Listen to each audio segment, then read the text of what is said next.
할렐루야. 우리 할렐루야 찬양대의 찬양을 하나님께서 기쁘게 받으신 줄로 믿습니다. 오늘 복주시기로 약속한 거룩한 주일 예배를 드리시는 우리 모든 성도님들에게 이사야 58장 14절에 약속하신 대로 여호와 안에서 즐거움을 누리시고 또 땅의 높은 곳에 올려주시고 야곱의 업으로 기르시는 은혜와 복을 누리시기를 주님의 이름으로 축원합니다. 오늘은 십계명에 관한 말씀을 드리겠는데 율법입니까? 복음입니까? 라고 하는 제목으로 함께 말씀을 나누겠습니다. 하나님께서 노예로 살던 이스라엘 백성들을 해방시키고 이제 당신의 친백성으로 살게 하시려고 주신 것이 십계명입니다. 앞으로 너희는 이렇게 살아라. 이렇게 살아야 행복할 수 있다. 이렇게 인생 사용 지침서를 주신 것입니다. 이 지침이 너무 많으면 복잡하니까 10손가락으로 딱 셀 수 있도록 10가지 계명을 주셨습니다. 네, 인생 사용 설명서인 이 10계명을 잘 지켜 행하면 우리 인생이 행복해지고 가정이 건강해지고 사회도 좋아지고 국가도 살아나게 되어 있습니다. 자, 우리 찬송가나 성경 맨 앞장과 뒷장의 그 안쪽을 들여다보면 이 앞쪽에는 주기도문과 사도신경이 있고 뒤쪽에는 십계명이 있습니다. 이렇게 있다는 것은 이 세 가지가 우리 신앙생활에 아주 근간을 이루고 또 중요한 것이다 라고 하는 것을 말하고 있습니다. 자, 그런데 우리가 이 앞에 있는 주기도문, 사도신경 다 잘 외우십니다. 그런데 십계명을 잘 다 외우십니까? 라고 물으면 아마 여기도 십계명 알죠? 근데 순서대로 딱 다 아나? 이렇게 조금 고개를 갸우뚱하게 될 것입니다. 자, 오늘 그래도 우리가 수십 년 예수 믿는 그런 사람들인데 제일 중요하다는 십계명 정도는 딱 요약적으로라도 암송을 해야 되겠죠. 쉽게 암송하는 방법을 이 시간 가르쳐 드릴 텐데 이 십계명을 암송하기 위해서는 신우이의 안부를 좀 물어야 됩니다. 신우이의 안부. 이 신우이가 좀 살이 쪘어. 그래서 살 간두어. 이제 증가되는 것도 그리고 탐식하는 것도 그만두어. 자, 요 스토리를 좀 여러분이 머릿속에 두시고 자, 십계명 외우는 거 내용 보여주세요. 신우이 안부, 살간도 증탐 이겁니다. 자, 신, 내 앞에 다른 신을 두지 마라. 우상을 만들지도 섬기지도 말라. 내 이름을 망령되이 일컫지 말라. 안식일을 거룩히 지켜라. 내 부모를 공경하라. 살인하지 말라. 간음하지 말라. 도둑질하지 말라. 내 이웃을 거짓 증거하지 마라. 내 이웃의 것을 탐내지 마라. 이 10가지입니다. 자, 우리 다 같이 보면서 신우이 안부, 살간도 증탐. 시작. 신우이 안부, 살간도 증탐. 됐습니까? 한 번 더. 신우이 안부, 살간도 증탐. 자, 화면을 없애주세요. 자, 여러분만 한번 해보겠습니다. 시작. 그 정도면 됐어요. 이 신우의 안부, 살간도 증탐 이것만 딱 외우면 거기에 살을 붙이는 건 얼마든지 쉽게 할 수 있습니다. 할렐루야. 오늘 와서 십계명 다 외웠습니다. 자, 이 종교개혁 시대 또 특별히 청교도들은 이 십계명을 굉장히 소중하게 여겼습니다. 그래서 이 십계명을 아주 강조해서 가르쳤는데 청교도들에 의해서 세워진 미국 케네디 대통령이 되기 전까지는 미국의 모든 초등학교, 중학교, 고등학교, 대학교까지도 다 그 복도에는 이 십계명이 게시되어 있었습니다. 그래서 어린아이들, 청소년들, 대학생들 늘 그 십계명을 보고 이것이 우리의 삶의 기준이고 표준이고 계명이구나, 이런 것을 마음에 새기면서 살았습니다. 자, 그런데 이 케네디 대통령이 종교의 자유라는 미명하에 이 각급 학교에서 이 10계명을 계시하는 것을 다 철거시켜 버리고 말았습니다. 이때부터 실은 이제 미국 사회에 문제가 생겼습니다. 10계명만 걸어두는 것으로도 도둑질이나 강간이나 혹은 거짓말 같은 것들이 학생들 사이에서 별로 없었는데 문제가 생기기 시작한 거예요. 제이 존이라고 하는 분이 쓴 모든 사람을 위한 하나님의 법 10계명이라는 책이 있는데, 우리 말로도 잘 번역된 책인데, 이 책에 아주 우리가 주목해서 봐야 될 그런 좋은 말이 나옵니다. 우리는 자유의 이름으로 10계명을 던져버렸으나 그 대가로 자유를 잃었다. 개인의 자유를 얻기 위해 이 오래된 법을 치워버린 결과 도덕적 진공 상태가 생겨났고, 이제는 밤에 집 밖으로 자유롭게 나갈 수도, 아이들이 거리에서 안심하고 뛰어놀 수도 없게 되었다. 최근까지만 해도 감시 카메라는 경계가 삼엄한 교도소 수감자들을 찍던 물건이었지만, 이제 도시 한복판에서 우리의 일거수일투족을 자연스럽게 찍어대고 있다. 흥미로운 변화가 아닐 수 없다. 미국 상황을 얘기하는 것이지만, 정말 성경을 바탕으로 세워진 나라임에도 밤에 길거리에 함부로 다닐 수 없는 위험이 있습니다. 사실 이 대한민국 말고 세계 어디를 가도 밤에 안심하고 다닐 수 있는 그런 나라들이 별로 없습니다. 세상은 점점 자유와 인권을 강조하고 그것을 얻기 위해서 노력하지만, 현대 사회는 점점 더 감시 사회로 변화되고 있습니다. 어디를 가나 CCTV가 우리를 찍고 또 우리가 찍고 있습니다. 자동차에도 이제 다 이 CCTV가 다 달려 있죠. 그래서 나는 의식하지 못하지만 어디에서든지 다 우리의 일거수일투족을 찍고 있다라고 하는 사실을 알 수 있습니다. 감시사회 속에 참 자유와 인권이 점점 무시되는 그런 사회 속으로 들어가고 있는 것입니다. 여러분, 하나님께서 우리에게 주신 계명은 그 계명을 잘 지켜야 우리가 구원받는다, 이거 아닙니다. 하나님이 주신 이 계명은 구원받은 우리 하나님의 백성들이 질서 있고 행복하게 살기 위해서 주신 계명입니다. 그래서 신명기 10장 13절은 이렇게 말합니다. 내가 오늘 내 행복을 위하여 내게 명하는 이 여호와의 명령과 규례를 지킬 것이 아니냐. 우리의 행복을 위하여 명령과 규례를 주셨다, 이 말이에요. 이 명령과 규례가 우리를 올가매고 우리를 이제 통제하는 것이 아니라 실상 우리의 행복,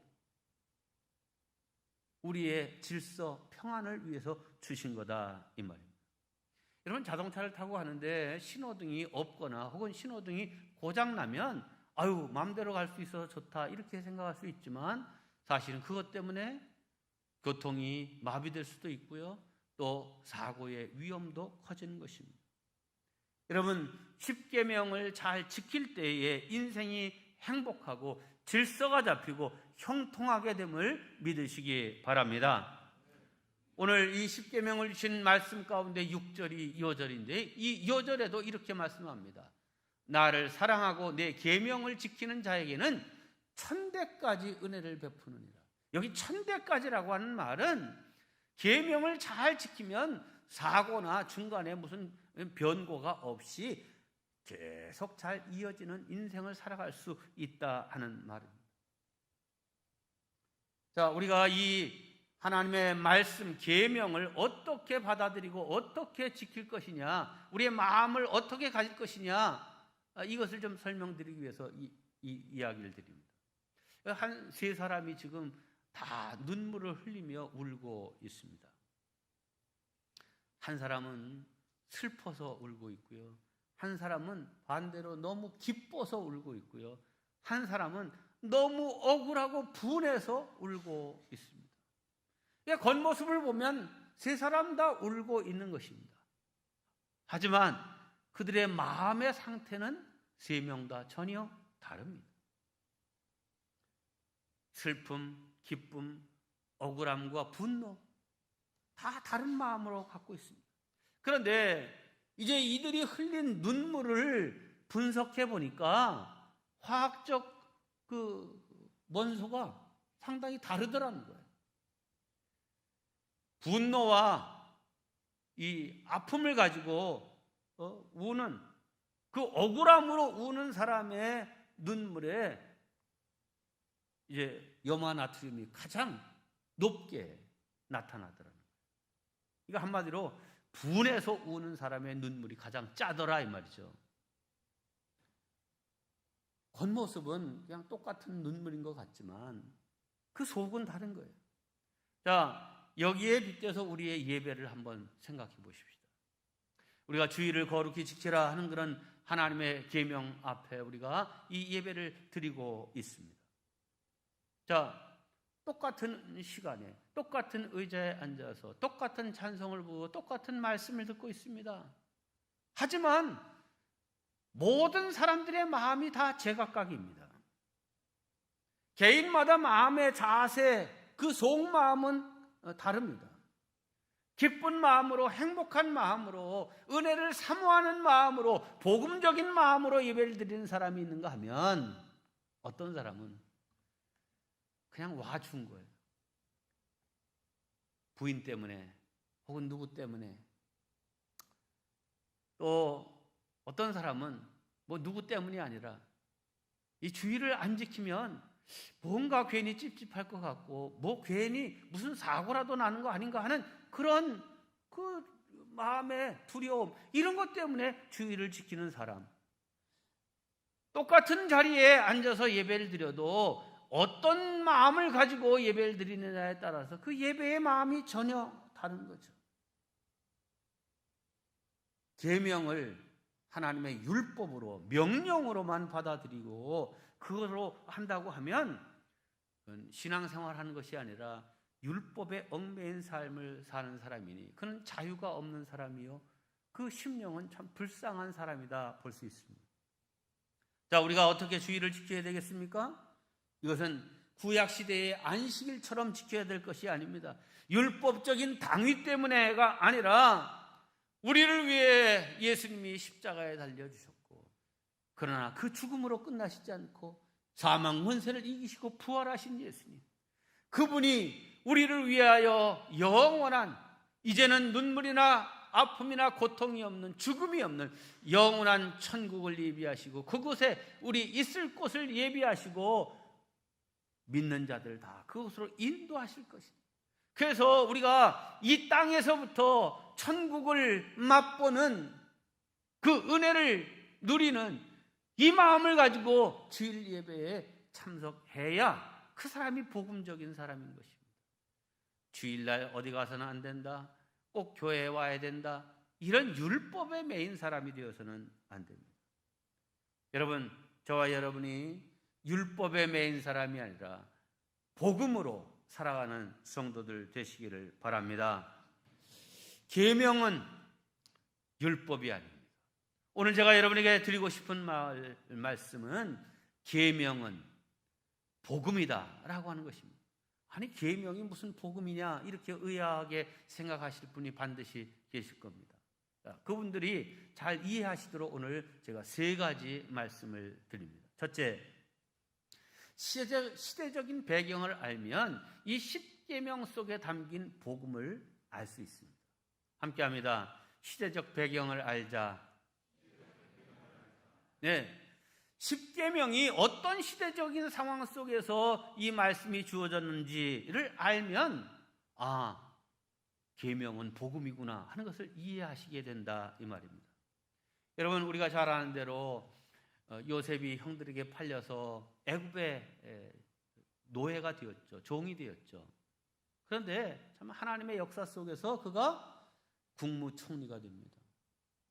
온 세상에 기근이 들었습니다. 그 기근으로 말미암아 자기를 팔았던 형들을 만나게 되었고, 또 그러면서 그 아버지 야곱과 그 형제들의 가족 일가족 70여 명을 다 애굽으로 초청하여 그들이 이민 와서 살게 되었습니다. 요셉이 애굽에 엄청난 공헌을 했고 국무총리가 되었으니 그 가족들이 다 대우를 받았습니다. 그래서 고센 땅, 비옥한 땅에서 살면서 목축을 하면서 살게 됐죠. 자, 그런데 이 애굽에 왕조가 바뀌었어요. 고려가 망하고 조선시대가 열린 것처럼 요셉의 일을 전혀 알지 못하는 새로운 왕조가 생기면서 상황이 급변합니다. 특별히 이 이민족으로 와서 살고 있던 히브리 백성들, 자유를 박탈당했습니다. 인권이 유린당한 채로 자유민에서 노예로 전락되었습니다. 단 하루도 쉴 날이 없었습니다. 사람만 그랬던 것이 아니라 짐승 또한 혹독한 노동에 시달려야 했습니다. 사람도 가축도 신음해야만 했고 잔인한 노동과 무서운 채찍 아래 억눌려 살아야 했습니다. 이렇게 지독한 400년의 세월이 지나서 하나님께서 모세를 앞장세워 출애굽의 대역사를 이루셨습니다. 드디어 지긋지긋한 노예 생활을 청산하고 시내산에 도착했을 때에 바로 그곳에서 하나님은 이스라엘 백성들에게 이 10계명을 반포하신 것입니다. 자, 그 계명 중에 하나인 안식일 계명을 살펴봅니다. 출애굽기 20장 10절입니다. 일곱째 날은 내 하나님 여호와의 안식일인즉 너나 내 아들이나 내 딸이나 내 남종이나 내 여종이나 내 가축이나 내 문 안에 머무는 객이라도 아무 일도 하지 말라. 한마디로 안식일에는 아무도 일을 하지 말라 하는 것입니다. 자녀들도 또 남녀 종들도 가축도 일하지 말라는 거예요. 여러분, 날마다 하루도 쉼 없이 일해야 사는 입장에서는 이 안식일 계명이 율법입니까? 복음입니까? 복음이죠. 옛날 우리나라를 한번 생각해 보세요. 반차가 있어서 양반과 상놈으로 나눠졌을 때 양반들은 많은 노비를 거느리고 살았습니다. 모든 노동은 양반의 일이 아니고 노비의 몫입니다. 양반들은 1년 365일이 다 공휴일입니다. 근데 노비들은 단 하루도 쉴 날이 없습니다. 1년 내내 혹사당했습니다. 노비들에게 자유나 휴식이란 있을 수 없습니다. 자, 그런 시대 속에 하나님이 이 10계명을 선포하셨다고 생각해 보십시오. 제7일에는 내 노비에게 이 일을 시키지 마라. 자, 그렇다면 이 계명은 누구를 위한 선포입니까? 양반을 위한 선포입니까? 아니면 잠시도 쉬지 못하는 노비들을 위한 것입니까? 만약 여러분들이 노비였다면 이 계명이 멍해로 여겨지겠습니까? 아니면 기쁜 소식, 즉 복음으로 느껴지겠습니까? 또 한 가지 말씀드립니다. 일제 36년 동안 일본이 우리를 못 살게 굴었던 것을 우리 모두 잘 알고 있습니다. 강제 노동에 끌려가 머나먼 이국 땅에서 쓸쓸히 죽어간 동포들의 숫자를 헤아릴 수 없습니다. 굶어 죽었고 매맞아 죽었고 기진하여 죽었습니다. 그런 상황에서 하나님이 10계명을 선포하셨다고 생각해 보십시오. 제7일은 여호와의 안식일인즉 일을 시키지 말라. 그날은 모두 다 쉬어라. 이렇게 하셨다면 이 계명은 누구를 위한 것입니까? 일본인들을 위한 것입니까? 아니면 자유와 인권을 빼앗긴 노동자를 위한 것입니까? 만일 여러분이 강제 노동을 하는 노동자라면 안식일을 거룩히 지키라 이 말씀이 멍해입니까? 아니면 기쁜 소식입니까? 여러분이 만일 노동자였다면 이 계명을 억지로 지키는 것이 아니라 기뻐 뛰며 좋아하는 날이 될 것입니다. 그러므로 10계명은 율법이 아닌 복음이라는 것입니다. 아니, 목사님, 우리는 노비도 아니고 지금 우리나라가 식민지 상태에 있는 것도 아니고 우리 모두 다 자유인인데요. 네, 하나님이 애굽에서 십계명을 주시지 않고 자유민이 된 시내산에 이미 와 있는 이스라엘 백성들에게 이 십계명을 주셨습니다. 우리가 알아야 됩니다. 이 사회의 제도와 이 세상의 구조는 언제나 가진 자, 권력을 가진 자, 물질을 가진 자, 이런 어떤 직위를 가진 자, 이런 사람들에 의해서 교묘하게 사람들을 이제 계약이라고 하는 그런 이름으로 해서 다 이제 주종 관계가 되고 거기에 매이게 되고 이렇게 하면서 다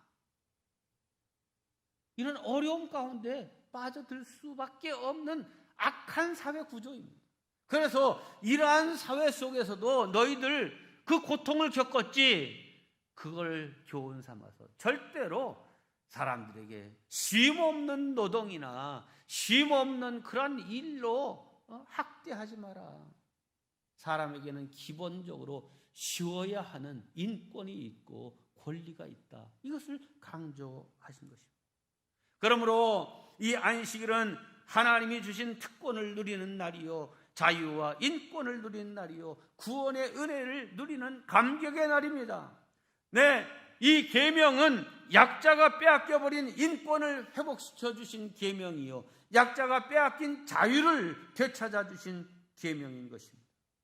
자, 그러니까 그들에게 안식일은 멍해의 날이 아니라 자유와 쉼과 해방의 그 기쁨을 누리는 날입니다. 우리 모두 이 율법을 대할 때 우리를 얽어매는 멍해다 이렇게 생각하지 말고 하나님께서 우리에게 자유와 질서와 기쁨을 주시기 위한 은혜구나, 복음이구나 하는 이 마음으로 지켜갈 수 있기를 주의 이름으로 축원합니다. 두 번째, 우리의 시각을 바꾸어 보면 이 율법 속에 담긴 복음을 알 수 있습니다. 함께합니다. 시각을 바꾸어 보자. 지난해부터 소위 민식이법으로 알려진 스쿨존법이 엄하게 적용되기 시작했습니다. 초등학교나 유치원이 있는 곳에는 사방 300m 안에서는 차가 시속 30km 이내로 달려야 되고 또 주정차를 함부로 할 수 없습니다.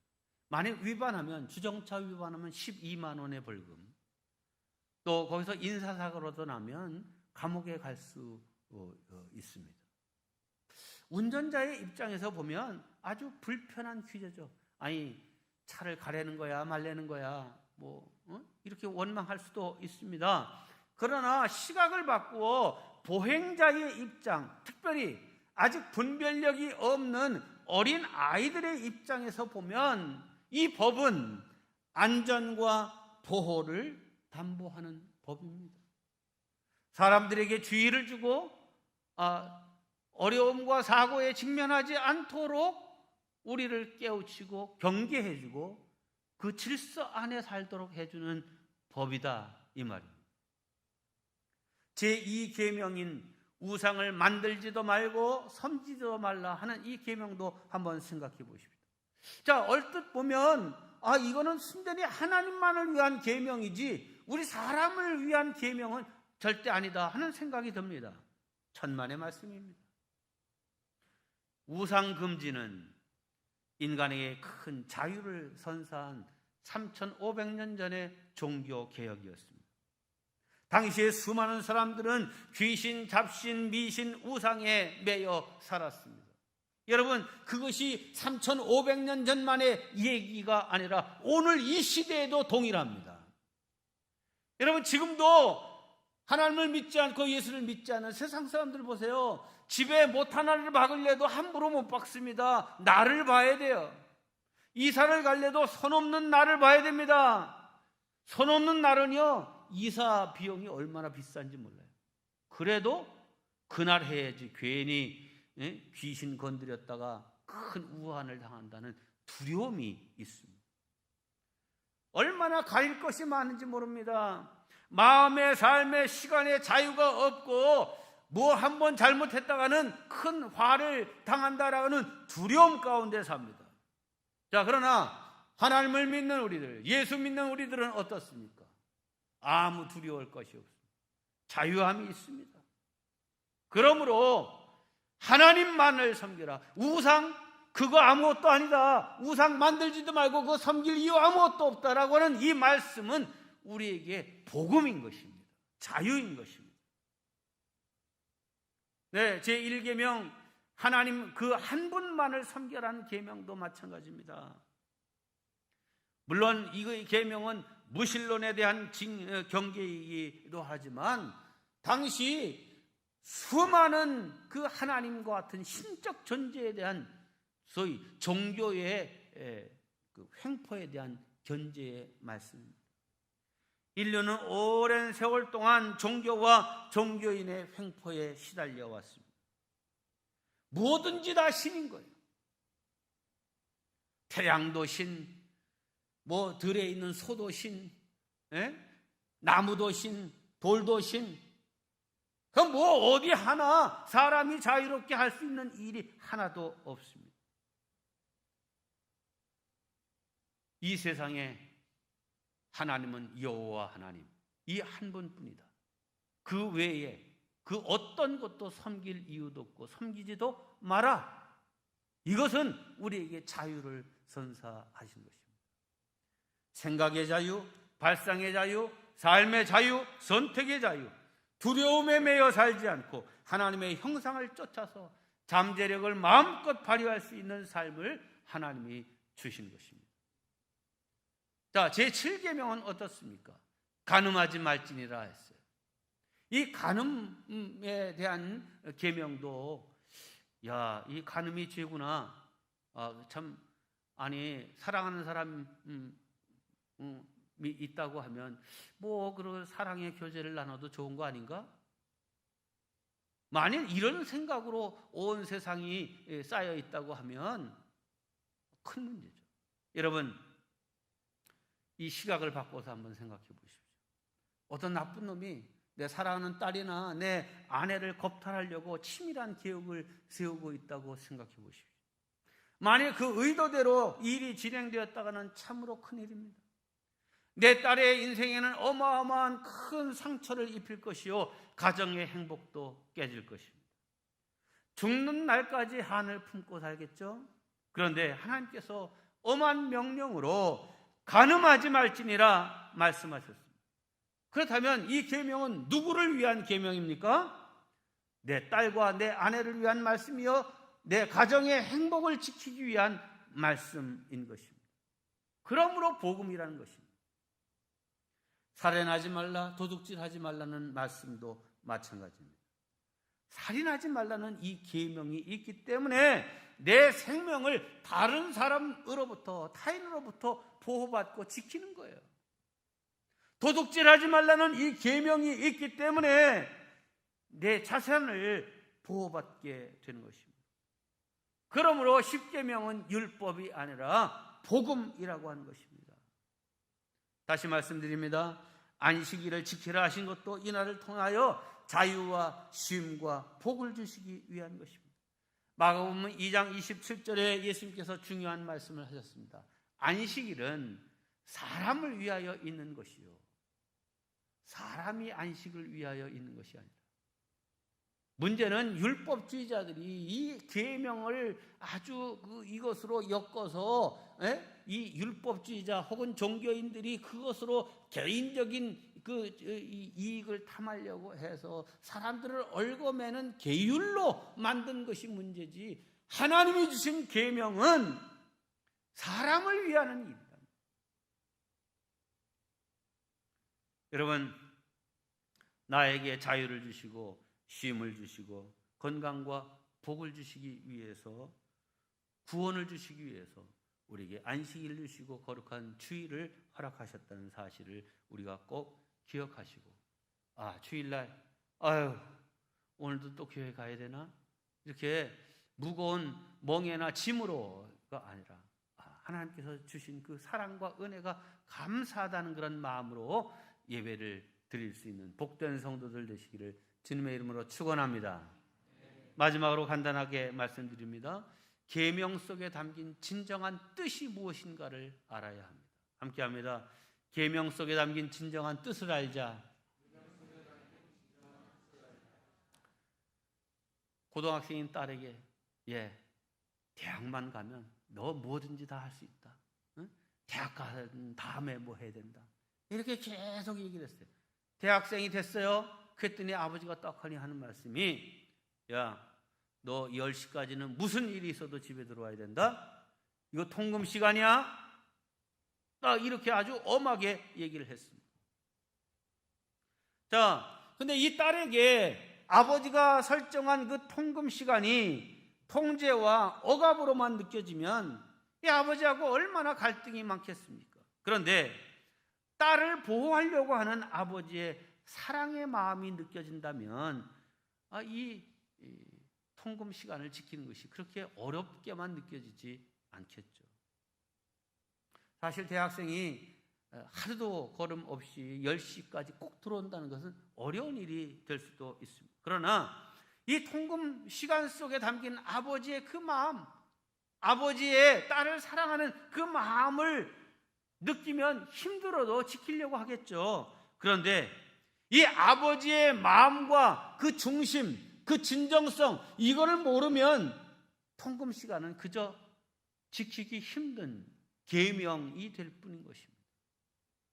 성도 여러분, 모든 계명을 율법으로 지키려고 하지 마시기 바랍니다. 명령이니까 지켜야 한다는 생각을 넘어서 하나님이 주신 모든 계명들과 하나님의 말씀은 곧 나를 사랑하시는 하나님의 사랑의 말씀이요 무한한 자비가 달려 있다라고 하는 이 사실을 생각하시기를 바랍니다. 여러분, 우리가 정말 하나님을 사랑하는 마음이 있으면, 그 사랑의 마음이 우리 속에 있으면 사람의 의지나 어떤 것으로 할 수 없는 것을 다 이룰 수 있는 힘과 능력이 나타나게 되어 있습니다. 이 얘기하고 마칩니다. 한 집에 아들이 하나 있는데 얼마나 속색이고 말을 안 듣는지 몰라요. 야, 좀 머리도 깎고 좀 닦고 살아라 그래도 머리도 안 깎고 샤워도 안 하고 학교 갈 때도 뭐 그냥 자다가 입던 옷인지 뭔지 모르고 하여튼 뭐 학교에서도 선생님한테 골칩니다. 그냥 불량 청소년인 거예요. 예, 부모님이 때로 회초리를 들기도 하고 학교 선생님들도 교칙에 의해서 이제 징계도 하고 하지만 이 아이를 도무지 바꿀 수가 없었습니다. 자, 그런데 어느 날부터 이 소년이 한 여학생을 사랑하게 되었습니다. 이때부터 이 소년이 달라지기 시작합니다. 누가 시키지도 않았는데 머리를 깎고 샤워를 하고 또 옷을 단정히 입기 시작하고, 그 여학생이 담배 냄새 싫다고 하니까 담배를 끊고 공부를 하기 시작했습니다. 이게 얼마나 놀라운 변화입니까? 이것이 사랑의 힘입니다. 법이 하지 못했던 것, 내 의지가 할 수 없었던 것, 징계가 하지 못하던 것, 그거 사랑이 해낼 수 있는 것입니다. 여러분, 계명 속에 담긴 그것을 법으로만, 계율로만 생각한다면 너무 힘듭니다. 그러나 그 속에 담긴 하나님의 마음, 하나님의 사랑을 우리가 안다고 하면 우리는 자원하는 마음으로 기쁨과 감사로 그 모든 말씀들을, 계명들을 지킬 수 있습니다. 그 사랑의 마음이 충만한 저와 여러분 되시기를 주님의 이름으로 축원합니다. 이 시간 잠시 오늘 말씀을 마음속에 새기면서 기도하는 시간을 갖겠습니다. 내 마음은 하나님의 말씀에 대해서, 계율에 대해서 율법적인 반응을 가지고 살았던 사람인가, 아니면 복음적인 반응을 가지고 살던 사람인가? 주여, 나로 율법과 계명에 대해서 복음적인 그런 마음을 갖고 살게 하옵소서. 함께 기도하겠습니다. 아버지 하나님, 이제들 사랑하여 주시고 또 불러주시니 감사합니다. 주여, 도우시고 인도하여 주셔서 얽매여 사는 매인 사람들이 아니라 구속과 속박이 아니라 사랑이요 복음을 알게 하여 주시고 그 속에 담겨진 하나님의 참뜻을 이해하고 하나님 지켜갈 수 있는 제자들로 인도하여 주시옵소서. 하나님 아버지, 우리들을 당신의 친백성으로 삼아 주시옵소서. 우리를 자유롭고 안전하고 행복하게 살도록 십계명을 주신 것 감사드립니다. 이 인생 사용 설명서인 십계명대로 살면 인생이 행복해지고 가정도 건강해지고 사회도 좋아지고 국가도 살아나게 됨을 믿습니다.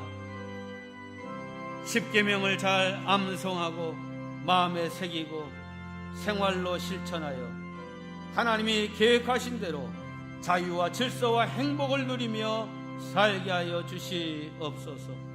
억지로 하는 일이 아니라 자원함과 사랑으로 행하여 즐거운 신앙생활하게 하여 주시옵소서.